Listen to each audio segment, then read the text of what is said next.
존경하는 선배 동료 의원 여러분, 정세균 국회의장 그리고 이낙연 국무총리를 비롯한 국무위원 여러분, 자유한국당 인천 연수구을 출신 민경욱 의원입니다. 문재인 정부의 첫 추경안이 합의됐습니다. 우리 자유한국당은 이번 추경의 정당화를 위해서는 근본적으로 국가재정법상의 법적 요건 부족한 문제를 해소해야 한다고 계속해서 강조해 왔습니다. 야 3당 정책위 의장들은 한 목소리로 이번 추경이 법적 요건을 충족시키지 못한다는 의사표시를 했고, 그 내용적인 측면에서도 많은 문제점이 있다고 지적을 해왔습니다. 그러나 정부 여당은 그에 대한 대안을 제시하려는 생각은 전혀 없이 밀어붙이기로 일관해왔습니다. 다시 한번 강조합니다.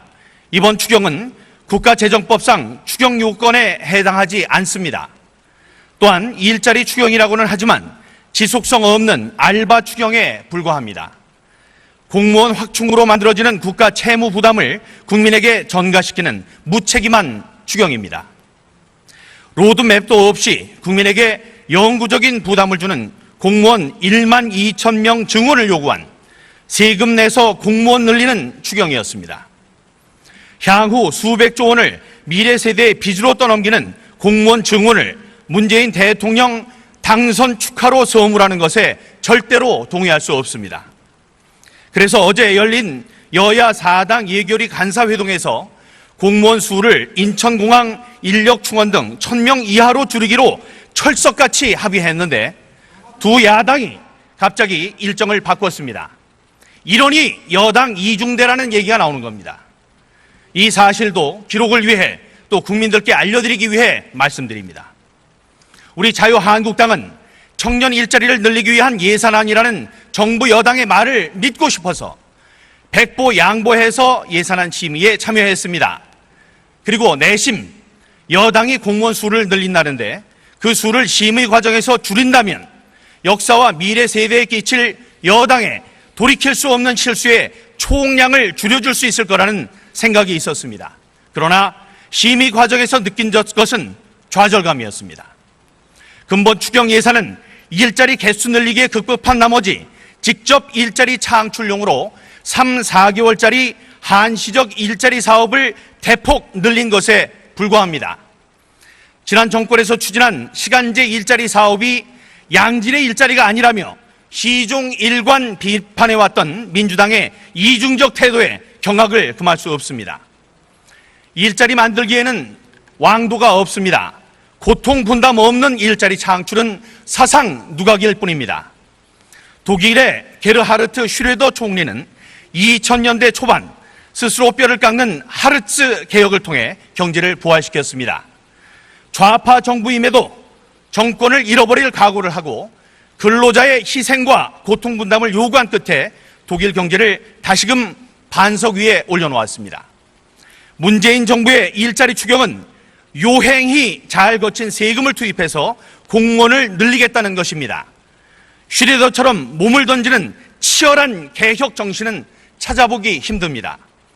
낙하산 추경이니 문재인 대통령 취임 축하 추경이니 하는 세간의 의혹을 싣기 위해서는 복지 지원 성격의 공공부문 일자리만 늘릴 것이 아니라 규제 완화를 통해 양질의 민간 기업 일자리를 확충해서 지속 가능한 효과를 거두도록 해야 합니다. 이런 많은 문제점을 안고 있는 이번 추경안에 큰 아쉬움이 있습니다.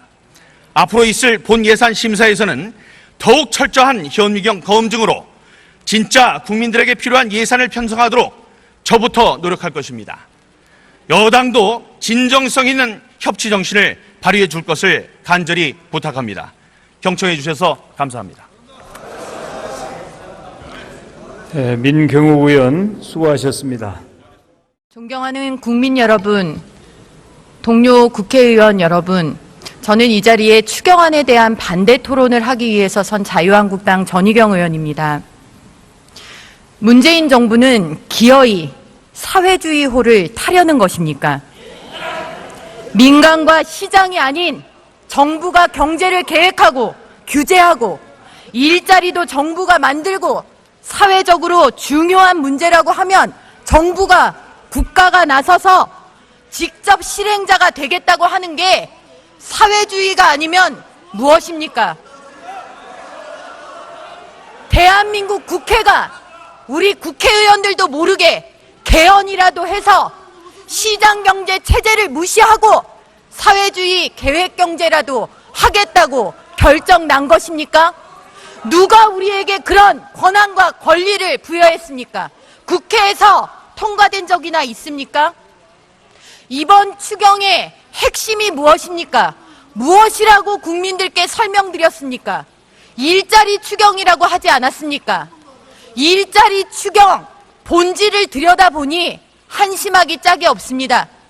3개월에서 6개월짜리 알바, 사실상은 복지정책에 불과한 것을 일자리로 포장, 젊은이들에게 희망 고문하다가 결국에는 도덕적 해이, 신용불량 사태 불을 벤처, 창업, 투자, 융자 이런 것들 하겠다고 추경, 일자리 추경이라고 국민을 기만했습니다.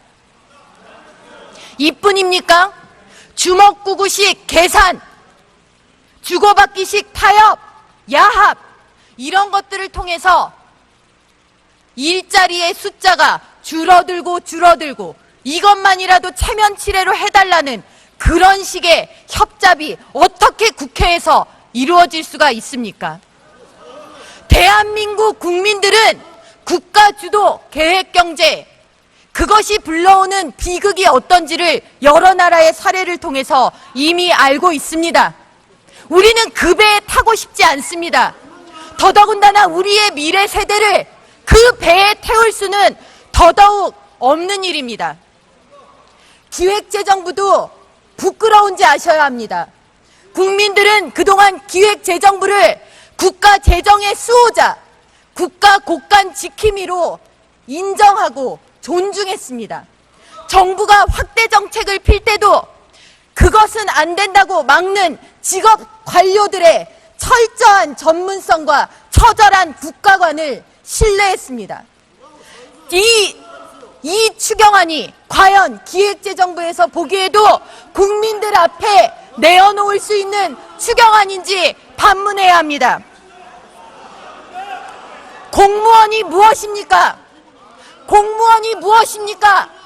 공무원이 철밥통, 임기 보장되는 유일한 직역이고 퇴직 후에도 국민들이 부러워하는 공무원 연금을 통해서 자자손손 그래도 국가가 어려워도 잘 먹고 살 수 있는 발판을 가진 사람들 아닙니까? 더 어려운 국민들이 많은데 어떻게 이런 공무원 일자리를 세금 투하해서 만들겠다는 뻔뻔한 주장을 국민들 앞에 내어놓을 수가 있는 것입니까? 문재인 정부는 당장의 인기, 사탕 발림만 중요하고 국가의 50년, 100년 우리 미래 세대의 고통은 보이지 않는 것입니까? 저는 조만간 가까운 미래에 우리의 자녀들이, 후대들이 자신들의 부모에게 묻는 날이 올 것이라고 생각합니다. 엄마, 아빠, 우리나라가 과거에는 잘 살던 나라였다는데 오늘날 우리는 왜 이렇게 못 살고 가난한 나라가 되었냐고. 그때 우리는 역사에 기록될 것입니다. 이번 추경안이 통과된다면 문재인 정부의 20대 국회가 추경이라는 이름으로 국가 재정의 곳간의 빗장을 풀고 공무원을 세금으로 늘리는 해서는 안 되는 상자를 열었기 때문이라고 우리는 역사에 기록될 것입니다. 존경하는 국민 여러분, 우리는 본질을 보아야 합니다. 누가 이 나라에 고통을 주는 세력인지를 보아야 합니다. 동료 의원 여러분들의 현명한 판단을